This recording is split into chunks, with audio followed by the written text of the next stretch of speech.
When we hold on to grievance and pain from the past, we keep ourselves from being able to really move into our fullest expression of self. We need to practice forgiveness from the soul recovery perspective, dissipating the energy and releasing the past for good. If you're interested in this profound transformation, I invite you to join me in Colorado the weekend of June 8th and 9th to have an incredible experience with others on this same soul recovery journey. 2 full days of immersion in the soul recovery process where you will indeed leave transformed. You will be able to truly let go of these old pains and step into a new way of being. Check out the show notes for a coupon code and how to register.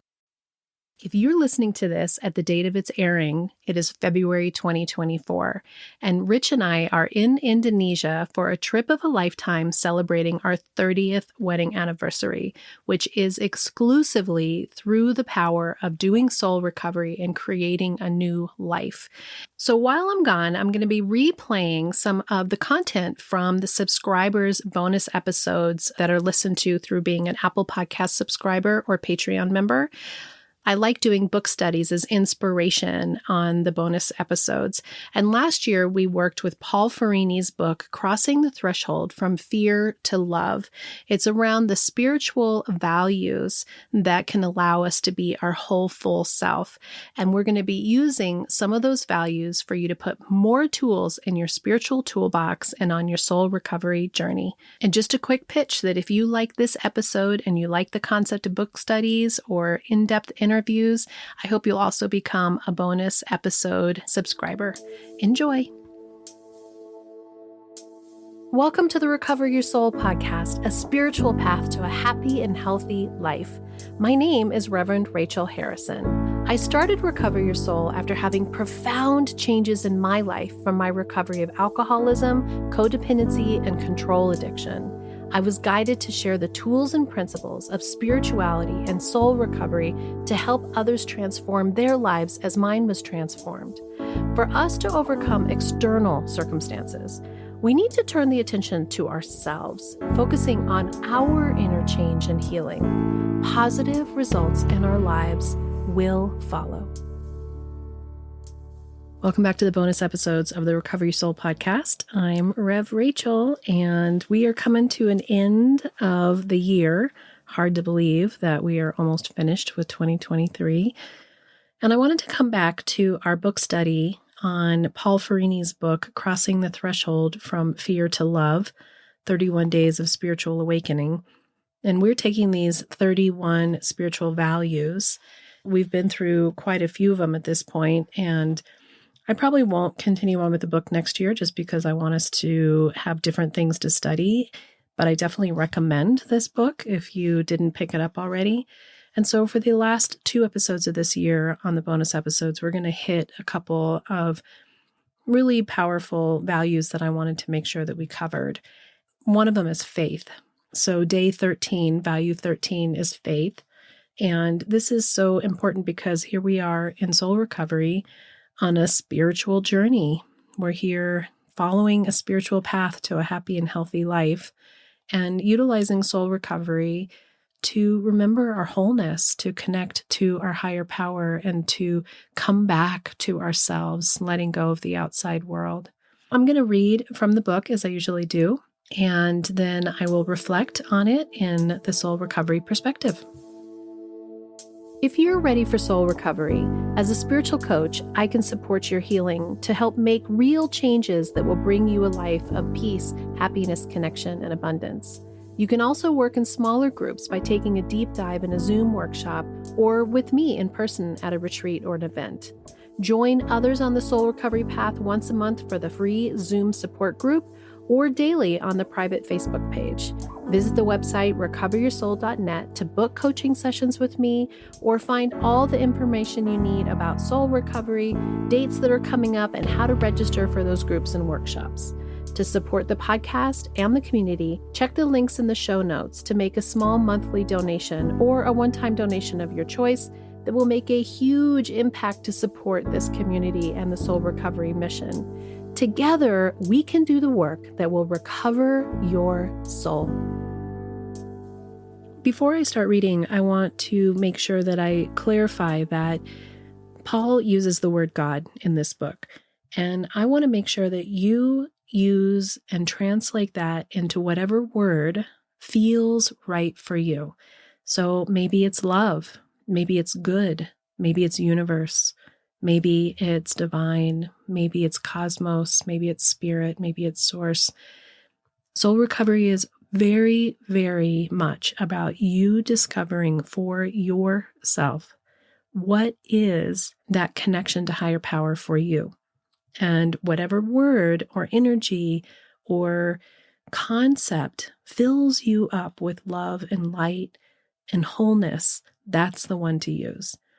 So as I'm reading this, I want you to know that I'm just going to say the word God, but please exchange that for what feels right and perfect for you. Okay, with that, Paul Ferrini says, faith is a state of consciousness. We cultivate faith when we trust in the basic goodness of human beings and the universe in which we live. Even when bad things happen, even when other human beings disappoint or betray us, we don't give up our hope and optimism. Even when we live through a natural disaster or another catastrophic event, we don't blame God or believe we're being punished. We know that from deep within, that we are loved, blessed, and that we trust that even when we don't understand what's happening right now, in the time of God's plan, it will be revealed to us. Our faith enables us to weather the times of crisis in our lives and to emerge safely from the fire and fury around us. The opposite states of consciousness are lack of faith, despair, inability to find purpose and meaning for our lives, lack of emotional resilience due to disconnection from our core self, distrust and inability to perceive goodness in ourselves, others, and the universe in which we live. Our myopic vision and self-absorption make it difficult for us to see the big picture or feel that a higher power or force for the good is active in our lives.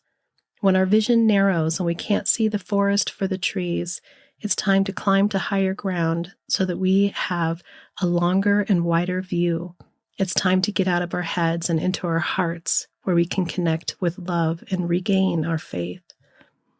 It's interesting what I read when I listen to these states of consciousness, these opposite states.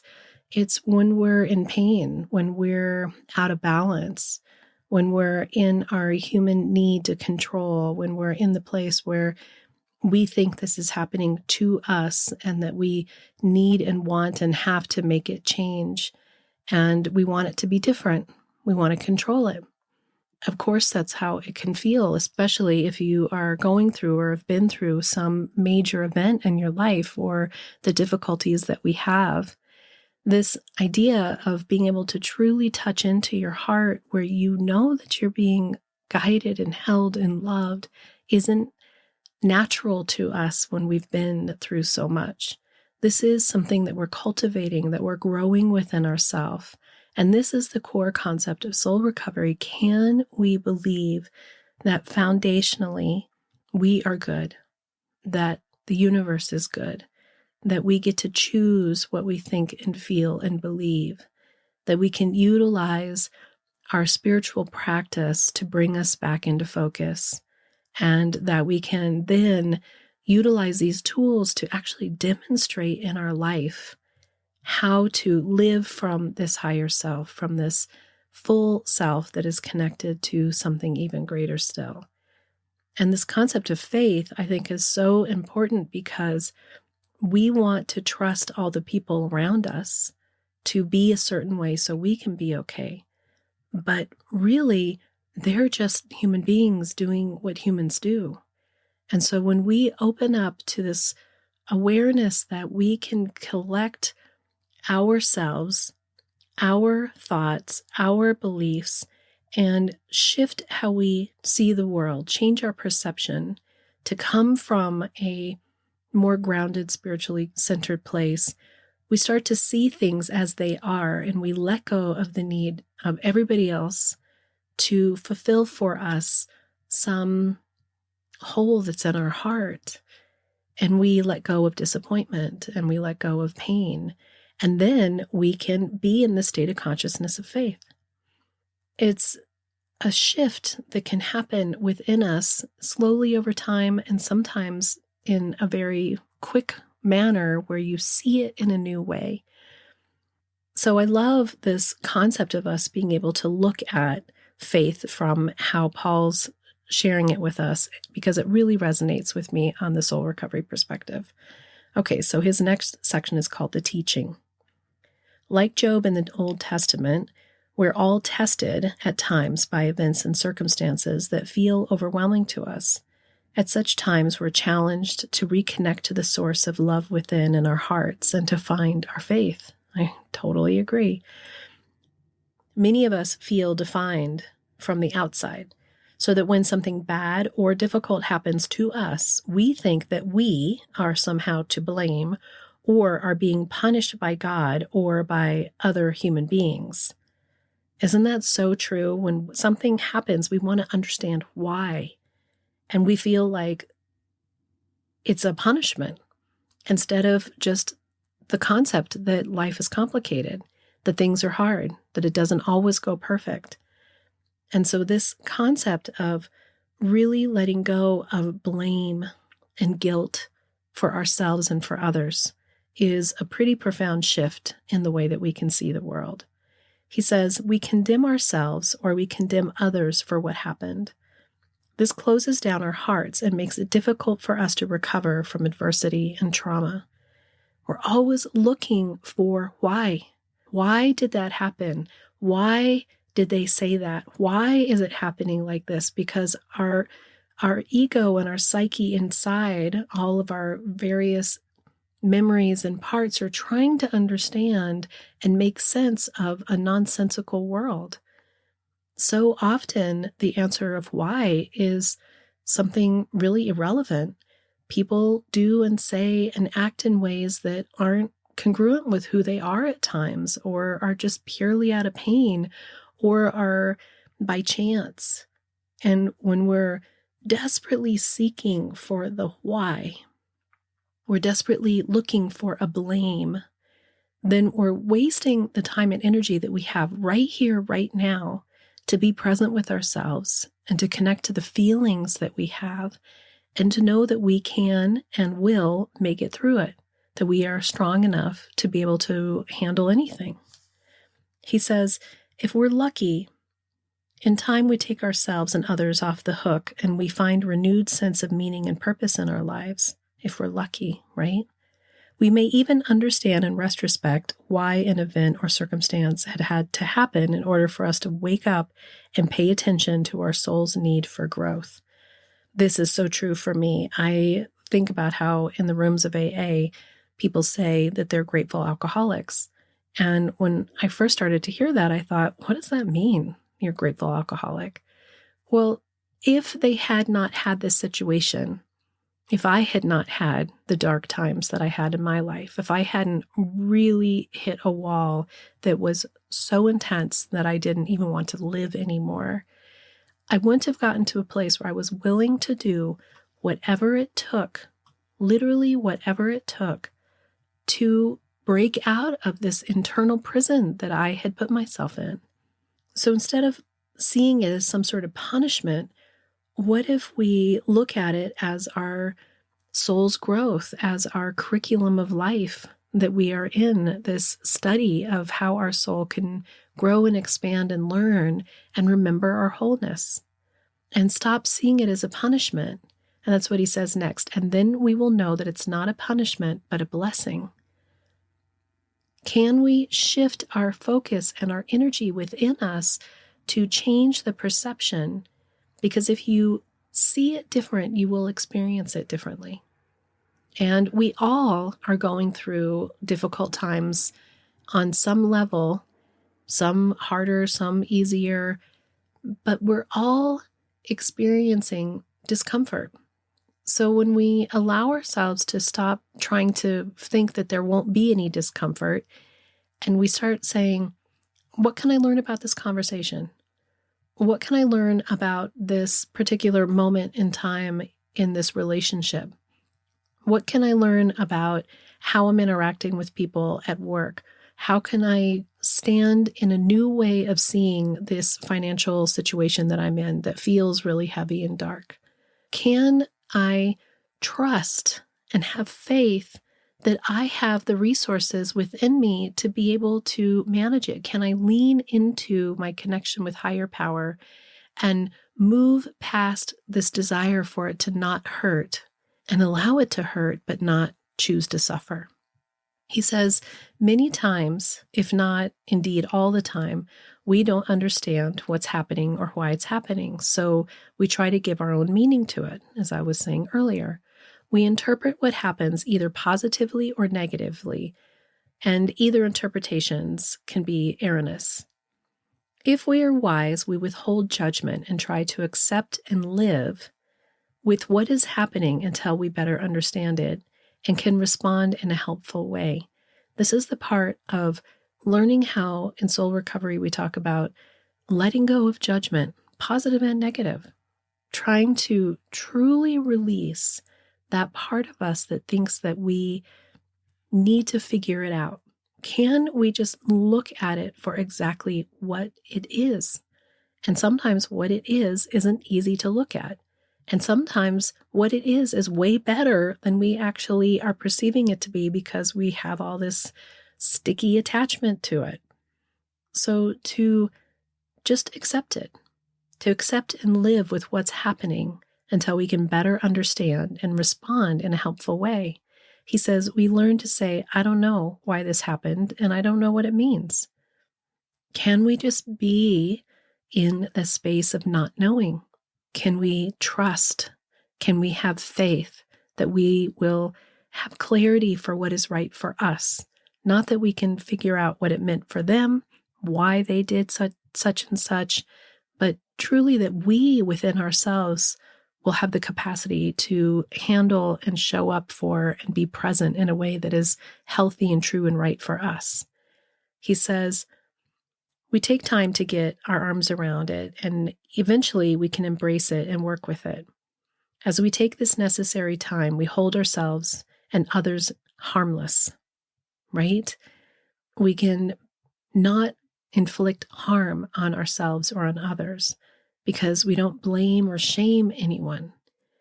There's such a desire to blame somebody. I was thinking about recently, we just came back from Santa Fe with Rich and the kids to go see my dad, who we had planned this trip long before this actually happened, that he got diagnosed with cancer, but he's been diagnosed with cancer and he's in cancer treatments. And we just went as a family to go spend time together. And I ended up getting sick. Rich and my mom and I all came back with like this crazy cold, right? And there was this moment where we were talking about, where did we get it? Who gave us the cold? The truth is, it doesn't even matter who gave us the cold. Who cares? We all came back with a cold. So even if there was somebody who was coughing up a storm and in your face with germs, knowing that they got you sick, what does that do? What point is that? I know for me that my immune system was down because I was not in my centered place, trying to get everything ready for the kids to arrive, to go down to Santa Fe, to get everything done here at work, to get the podcasts out. And I wasn't in my balanced place, which really means that my energy wasn't in a place that I could potentially fend off something that came. We want to blame and we want to know why. What I love about this getting sick was that I am grateful for this opportunity to get sick, to be honest, because it happened right in between being with my dad with the family and going back down in a couple days to be with him for Christmas while his girlfriend's out of town and get him to cancer treatments, so that I was sick not around him. He didn't get sick. Also, that I will have built up an immunity that when Rich and I go to Indonesia in February, maybe my system will be stronger. So I can choose to see it in the way that it's going to be more true for me. But if I spend a whole bunch of time and energy being pissed about who, quote unquote, got me sick, I'm really just perpetuating negativity, and I'm bringing myself into a place that isn't around healing and growth. It's around whose fault is it? And this is a simple thing, but man, you can go around and around about whose fault it is in almost every single thing. So he says in the practice, today, see if you can be with your experience without interpreting it. Just be with it and try to get your arms around it. It's okay if you don't understand what's happening or why it's happening. Can we just be in the unknown? Can we allow those parts of ourselves that desperately want to know and want to have certainty and are curious? Can we let them know that it's okay? Give them voice and say, I hear you. I know that you really want to figure this out, but we're just holding space. You're all right. We've got this. Spirit is with us. He says, today be open to the possibility that whatever is happening in your life might be happening for the good, even if you don't see where the goodness abides. When difficulties arrive and you feel overwhelmed, be willing to see the lesson you are being asked to learn. Not a lesson like you're a bad person supposed to learn a lesson, but if we are here for our spiritual development, we have an opportunity to be growing and learning and expanding ourselves and remembering our wholeness in every single situation and every thought that happens in our moments in life. Every single one. He says most negative events and circumstances arrive from our own karma. And karma, I won't go into a big thing, but to me in this situation really means what are the thoughts that we've had prior to this? What is our energy prior to this? If we're always running through our perception, then if we perceive the world to be terrible, it's going to generally show up that way. If we perceive the world to always be working out for us, it's generally going to show up that way. So most negative events and circumstances arrive from our negative thinking. They are inevitable consequences of our feelings, thoughts, and beliefs and patterns of behavior. So if you've worked with me in soul recovery or listened to this podcast a lot, you know that what we're working on are what are these underlying patterns and beliefs and behaviors that we grew up with, that we've been doing for a long time out of pain and suffering, because those patterns and behaviors no longer work for us. But we have to be willing to shift and change and open deeply to ourselves to be able to correct, transform, and move them into healthier ways of being. He says sooner or later our chickens come home to roost and we have to deal with it.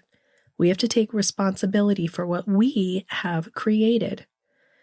That doesn't mean the universe is punishing us. It just means that it's awakening us to the need to make different choices in our life.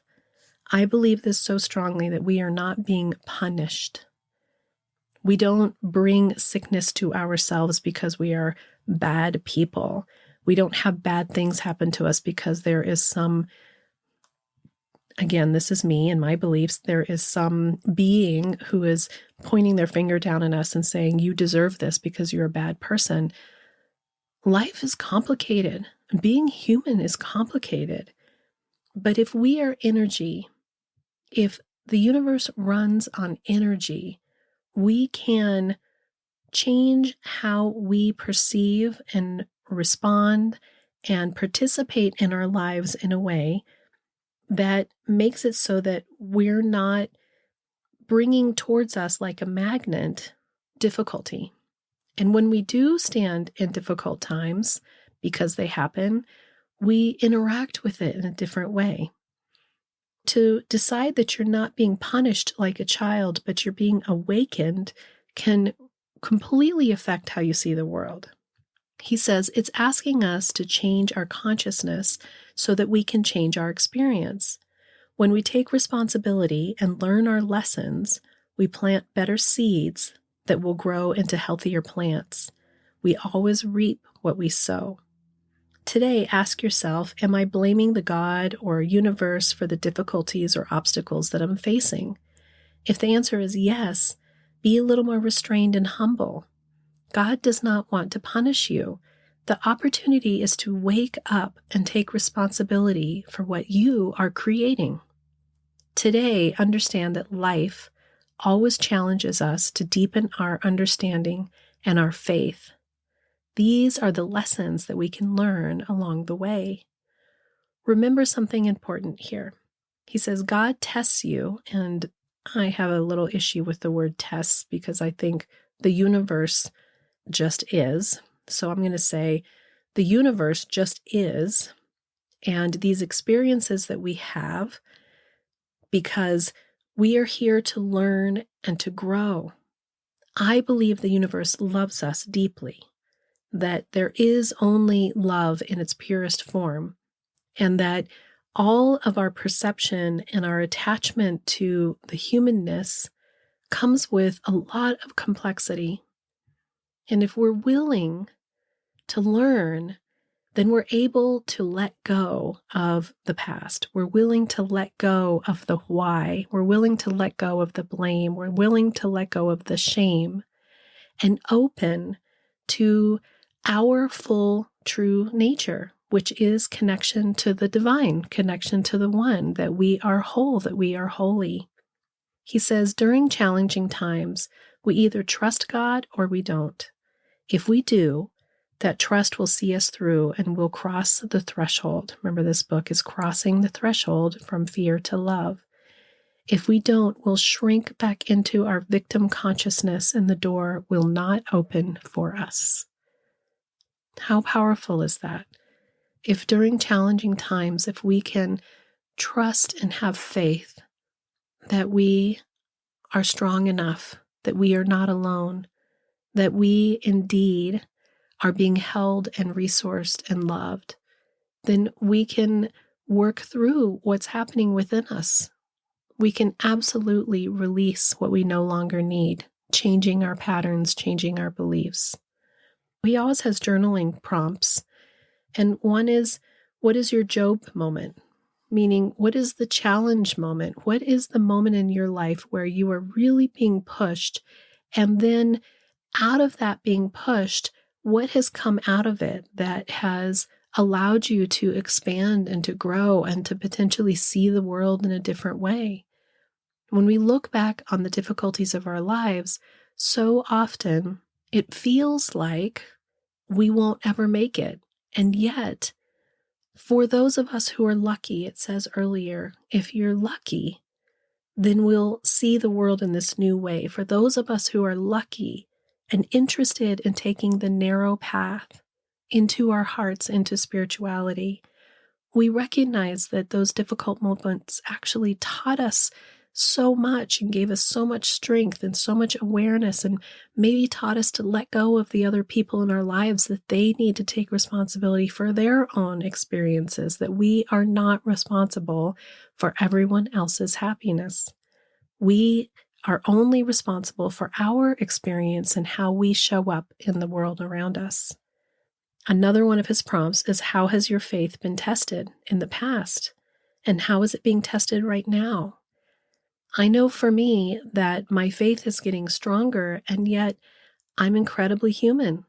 And so when I get that prick of pain or of disappointment or of fear, I can quickly go into old patterns, but more often I see it, but I don't go there like I used to.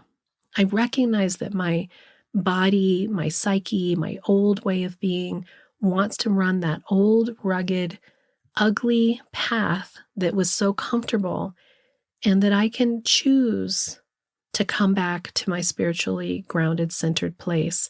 And then that's when I really step into my spiritual practice, whether it's a prayer at that moment, a meditation, taking time for myself, coming back to what is it for me that connects me to my God of my understanding. And you have the opportunity to turn to your God of your understanding, whatever higher power is for you.